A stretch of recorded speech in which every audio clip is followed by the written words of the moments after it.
Hello everyone, स्वागत है आप सभी का राम से स्टडी पॉइंट में। मेरा नाम है कपिल कश्यप और जैसा कि जानते हैं मैं आपको पढ़ा रहा हूँ पॉलिटी। दोस्तों, इससे इससे पहले अभी हमने पॉलिटी में काफी टॉपिक कवर कर लिए हैं, जिसमें हमने पिछले वीडियो में कवर किया था भारत शासन अधिनियम 1935 के बारे में। आई होप आपने वो वीडियो देखा होगा। उसमें दोस्तों थोड़ा साउंड का इशू आया था, थोड़ा बहुत हमने नया एक्सपेरिमेंट किया था, जिसकी वजह से उसमें थोड़ा साउंड का इशू है। आई होप उसको आप थोड़ा बहुत मैनेज कर लेंगे। ठीक है दोस्तों। तो दोस्तों, अभी तक हमारे काफी टॉपिक कवर हो चुके हैं पॉलिटी में, और आज हम पढ़ने जा रहे हैं। सबसे इम्पोर्टेंट टॉपिक संविधान का निर्माण।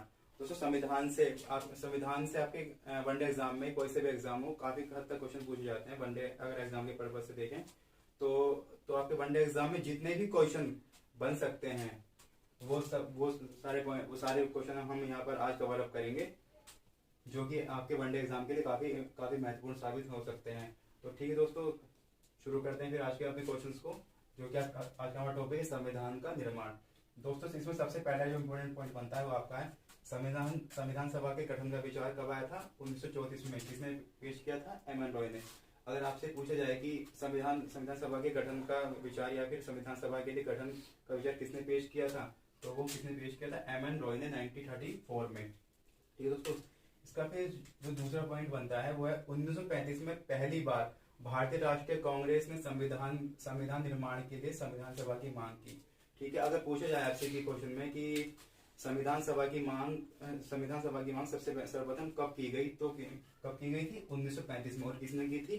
भारतीय राष्ट्रीय कांग्रेस यानी कि आईएनसी ने।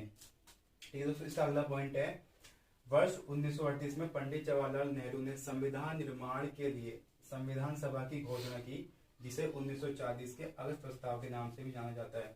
तो दोस्तों समझिए इस पॉइंट को। जैसे कि यह था कि जब संविधान सभा के लिए की जो मांग की जो घोषणा की थी वो 1938 में की थी। किसने? पंडित जवाहरलाल नेहरू ने संविधान निर्माण के लिए संविधान सभा की घोषणा की थी। ठीक है, जिसको कि स्वीकार कर लिया गया था ब्रिटिश संसद के द्वारा। तो जिसको कि पारित कब किया गया था, लागू यानी कि अपनाया कब गया था? 1940 में, जिसको हम अगस्त प्रस्ताव के नाम से भी जानते हैं। ये पूछा जाता है कि अगस्त प्रस्ताव किस वर्ष पारित हुआ, तो 1940 में आया था। ठीक है, या फिर अपनाया गया। ठीक है दोस्तों, इसका अगला पॉइंट बनता है आपके संविधान सभा का गठन। संविधान सभा का गठन कब हुआ था? नवंबर 1946 में। पूछा जाए आपसे कि संविधान सभा का गठन कब हुआ था, तो आप क्या टिक करेंगे? नवंबर 1946। इसका दोस्तों अगला पॉइंट है संविधान सभा की कुल सदस्यों की संख्या। देखिए, इसको समझिएगा दोस्तों। जब हमारे संविधान सभा की जो बैठक होनी थी, उसके लिए जो कुल सदस्य जो चूज किए गए थे, उनकी संख्या कितनी थी? 389। ठीक है दोस्तों, इसमें से भी देखिए फिर कुल जो थे इसमें मेंबर वो 389 थे, पर जो फिर इनको डिवाइड किया गया था इनकी सीटों को। ठीक है, सीटों को कुछ इस प्रकार से डिवाइड किया गया था, जिसमें कि 296 सीटें दी गई थी। किसको? ब्रिटिश भारत को। ठीक है, जिसमें कि ब्रिटिश भारत को दी गई थी, और जिसमें से कि 93 सीटें किसको आवंटित की गई थी? देशी रियासतों को। ठीक है दोस्तों, और फिर इसके बाद क्या होता है? जुलाई अगस्त 1946 में संविधान सभा के चुनाव द्वारा सीटें आवंटित जब कर दी गई, उसके बाद देखिए फिर किस प्रकार सीटें आवंटित हुई। जब पहली बैठक मतलब जब संविधान सभा के लिए जब इलेक्शन हो चुके थे संविधान सभा बनने के लिए, उसके बाद जो सीटें आवंटित की गई थी वो देखिए किस प्रकार की गई थी। जो 296 सीटें ब्रिटिश भारत के लिए रखी गई थी रिजर्व, उनमें से 208 सीटें दी गई थी भारतीय राष्ट्रीय कांग्रेस को। 296 में से 208 किसको दी गई थी? भारतीय राष्ट्रीय कांग्रेस को। और बची हुई और इसी भी 296 में से 73 सीटें वो किसके पक्ष में गई थी? वो मुस्लिम लीग को दी गई थी। ठीक है दोस्तों, और देशी रियासतों में जो सीटें थी 93, वो सीटें आवंटित नहीं हो पाई थी। क्यों नहीं हो पाई थी? क्योंकि देशी रियासतों ने खुद को संविधान सभा से अलग कर लिया था, इसलिए ये सीटें आवंटित नहीं हो पाई थी किसी को भी। बाकी ये जो आवंटित हो पाई थी वो 296 सीटें ही थी जो कि आवंटित हो पाई थी। 208 आईएनसी को यानी कि इंडियन नेशनल कांग्रेस को, और 73 मुस्लिम लीग को। ठीक है दोस्तों, इसका अगला पॉइंट पे देखिए संविधान सभा की पहली बैठक कब हुई। दोस्तों ये पॉइंट आपके वनडे एग्जाम में काफी इंपोर्टेंट होता है। ये पूछा जाता है अक्सर कि संविधान सभा की पहली बैठक कब हुई थी, तो कब हुई थी? 9 दिसंबर 1946 को। ठीक है, और इस बैठक की अध्यक्षता किसने की थी? एक्चुअली में इस बैठक के अस्थायी अध्यक्ष जो बनाए गए थे वो बनाए गए थे डॉक्टर सच्चिदानंद सिन्हा।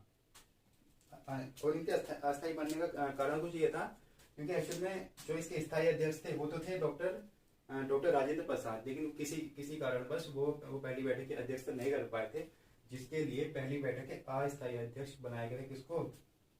डॉक्टर सच्चिदानंद सिन्हा को। ठीक है दोस्तों, अब फिर कुछ इसके बाद होती है दूसरी बैठक।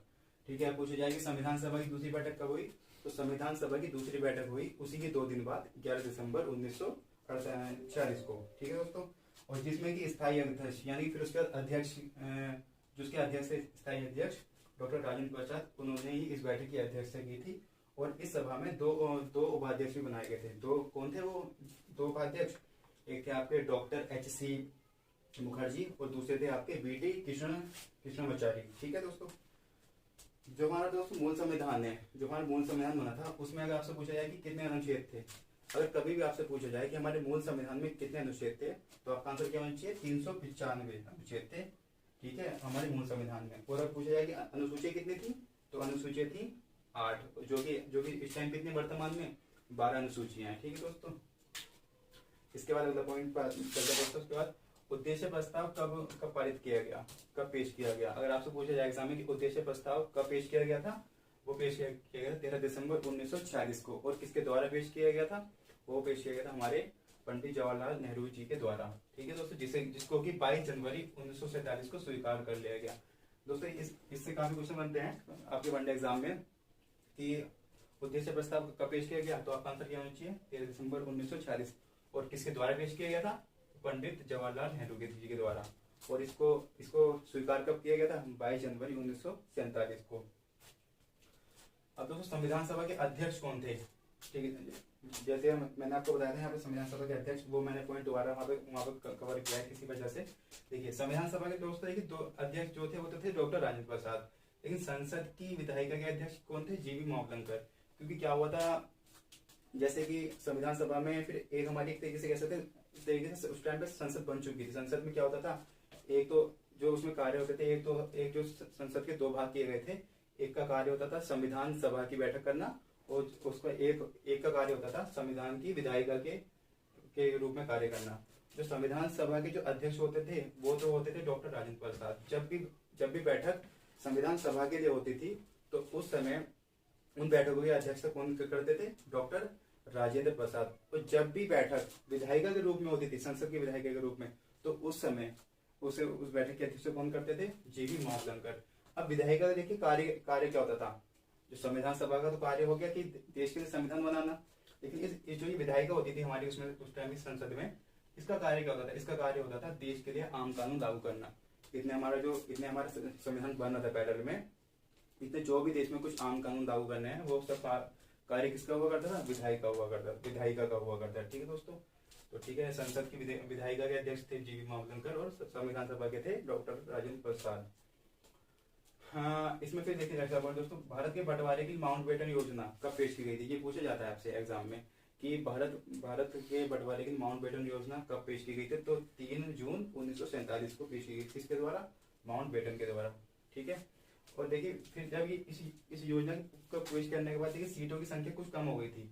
देखिए क्योंकि भारत के बंटवारे के लिए, क्योंकि क्या हुआ, इस योजना के तहत क्या किया गया, 2 देशों में बांटा गया था, भारत और पाकिस्तान। ठीक है, और जिसके बाद क्या हुआ दोस्तों, सीटों की संख्या कम हो गई। ठीक है, जैसे कि आपको पहले मैंने बताया था कि कुल सीटें कितनी थी, 389 सीटें थी।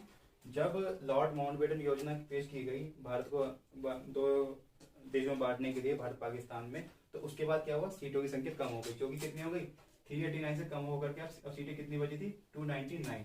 ठीक है, जिसमें फिर देखिए फिर जब इन सीटों को जब बंटवारा किया गया, तो उनमें से 229 जो सीटें गई वो गई थी आपकी किसको, ब्रिटिश भारत को। जैसे कि मैंने आपको बताया 296 सीटें यहाँ पे ब्रिटिश भारत को गई थी, पर जो कम होने के बाद जो सीटें बची थी वो 229 सीटें गई थी ब्रिटिश भारत को, और जिसमें से कि 70 सीटें फिर किसको गई थी, देसी रियासतों को, जो कि पहले कितनी थी, 93 थी। ठीक है, अब दोस्तों कुछ जैसे कि इंपोर्टेंट पॉइंट बनते हैं आपके एग्जाम में, यहाँ पे पूछा जाता है कि संविधान को बनने में कितना समय लगा था, कितना वक्त लगा था, तो 2 साल 11 महीने 18 दिन का समय लगा था। और संविधान को बनने में कितना खर्च आया था, अगर पूछा जाए तो उस समय के लिहाज से संविधान को बनने में 64 लाख रुपए का खर्च आया था। उस टाइम के अकॉर्डिंग अगर हम देखें तो मैं संविधान को बनने में 64 लाख रुपए खर्च हुए थे। प्रारूप समिति के अध्यक्ष कौन थे, जिसको हम कहते हैं ड्राफ्ट कमेटी के अध्यक्ष कौन थे, डॉक्टर भीमराव अम्बेडकर। और फिर इसका अगला पॉइंट है कि संविधान सभा की अंतिम बैठक कब हुई थी दोस्तों। पहली बैठक हमने पढ़ी थी, पहली बैठक 9 दिसंबर 1946 को, दूसरी 11 दिसंबर 1946 को अगर पूछा जाए कि संविधान सभा की अंतिम बैठक कब हुई थी, तो आपकी अंतिम बैठक क्या कब हुई थी? 24 जनवरी 1950 को। 24 जनवरी 1950 को संविधान सभा की अंतिम बैठक होने के बाद 26 जनवरी 1950 को हमारा संविधान लागू हो गया, जिसको कि हम आज के दिन में गणतंत्र दिवस के रूप में मनाते हैं। ठीक है दोस्तों। और फिर उसके बाद क्या हुआ था? संविधान, हमारे जो पहले राष्ट्रपति जो बने थे, हमारे पहले राष्ट्रपति कौन बने थे? डॉक्टर राजेंद्र प्रसाद को हमारा पहला राष्ट्रपति चुना गया था। दोस्तों कुछ अन्य जो संविधान सभा में जो कुछ अन्य कार्य किए थे, उसमें कुछ उसके कुछ पॉइंट ये हैं, जैसे कि हमारा राष्ट्रीय ध्वज को कब अपनाया गया था? 22 जुलाई 1947 को। आपसे पूछा जाता है कि कभी कभी राष्ट्रीय ध्वज की लंबाई चौड़ाई का अनुपात क्या होता है, तो आपको पता होना चाहिए कि राष्ट्रीय ध्वज की लंबाई और चौड़ाई का अनुपात क्या होता है? 3:2। ठीक है। राष्ट्रीय गान को हमारे 24 जनवरी को 1950 को ही अपनाया गया था, और उसी के साथ में राष्ट्रीय गीत को भी उसी दिन 24 जनवरी 1950 को अपनाया गया था। संविधान सभा का जो प्रतीक चिन्ह था वो क्या था? हमारा हाथी था। ठीक है दोस्तों। तो आपके वनडे एग्जाम के लिए संविधान से संबंधित जो क्वेश्चन बन सकते हैं आपके वनडे एग्जाम में, वो सामने सारे पॉइंट है कवर अप करने की कोशिश की है। आई होप इन सब इम्पोर्टेंट पॉइंट से कोई कहीं से कहीं तक कोई भारी क्वेश्चन नहीं पूछा जाता। जितने इम्पोर्टेंट पॉइंट थे वो मैंने आपको सारे पॉइंट कवर अप करवाए हैं। तो दोस्तों आई होप आपको ये वीडियो काफी अच्छे तरीके से समझ में आया होगा। अगर आपको ये वीडियो, अगर हमें सीरीज अच्छे तरीके से समझ में आ रही है तो इसको लाइक, शेयर और सब्सक्राइब जरूर से कीजिए। धन्यवाद।